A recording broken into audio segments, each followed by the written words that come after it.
Gumawa nga ako ng bato na ilalagay ko nga rito sa ginawa naming swimming pool sa mga bata para hindi na rin nga masyadong maputik pag naliligo nga sila rito. Uy!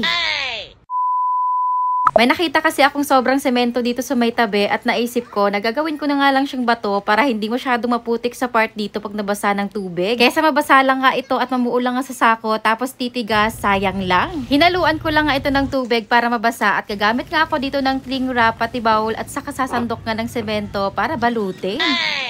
Ikot-ikutin ko lang nga itong sa may puwetan kahit na nga hindi siya talian. Lapag lang nga ng diretsong nakaganito, maya-maya niyan titigas na siya. Kakain talaga siya ng mga ilang oras bago mapadami dahil mano-mano nga ang pagbabalot para makabuo nga ng ganito. Na-curious din nga ang Inday at gusto nga niyang tulungan ako, tinanggihan ko. Gawa nga na hindi maganda sa skin nga itong semento pag nalagyan. Bale ganito pa lang nga ang nagawa ko. Hapon na rin kasi nang sinimulan ko nga ang umpisahan. Kinabukasan, pinuno muna nga ng tubig namin itong swimming pool dahil maliligo nga ang family ko ngayon. Hirap pa rin nga paniwalaan na may only water na ngayong mga batang nakikiigib lang nga dati sa kapitbahay. Hoy!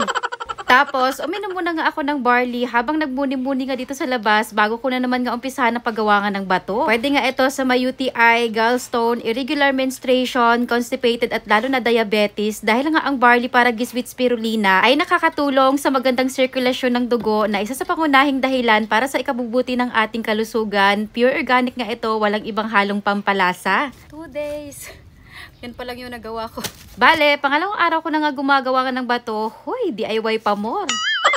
Nauna na nga naligo ang Inday, basta may tiyaga ka lang din talaga, di mo malaya na unti-unti ko nang napadami ang mga bato-bato na ginagawa ko. Dami din nga nagsabi na mukha daw siyang garapata, which is totoo naman. Dark gray pala ang kulay niya pag hindi pa siya natuyo. Pero pag once na nag-dry na siya, tumigas, nagla-light gray na ang kanyang kulay. At dahil dami din ang ganap sa araw na ito pa lang din nga ang aking nagawa. Uy, kinabukasan ulit, pang 3 days, maaga ako nagising, pero bago nga ang lahat, uminom muna tayo ng barley. Lasa nga itong unsweetened matcha, nako, sa isang araw halos nakakaubos ako nito ng 3 o hanggang 4 na baso. Recommended sa malamig o normal water temperature lang. 1 teaspoon lang ito sa isang basong tubig. If tablespoon naman nga ang gamit, kalahating kutsara lang ng barley sa isang baso. Tapos, maaga-aga nga ako ngayon nagsimulang gumawa dahil goal ko nga sa pangatlong araw na ito ay matapos ko na rin. 3 days. 3 days na akong nagaganito. Ano-mano kasi siyang gagawin, te. Pakiramdam ko tuloy na para akong gumagawa nga ng binalot na kakanin. Hoy, piso-piso lang for the go.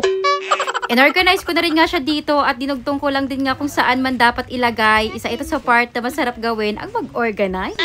Habang ginagawa ko nga ito, iniisip ko lang na pag matapos rin ay maliban sa maganda tignan, hindi rin nga dudulas rito. Gawa nga ng matatabunan nga ng bato pag pumutik man. Kahit na inaabutan na rin nga ako ng tirik ng araw, ay go pa rin nga ako sa paggawa para matapos na rin ang dapat tapusin. Hoy!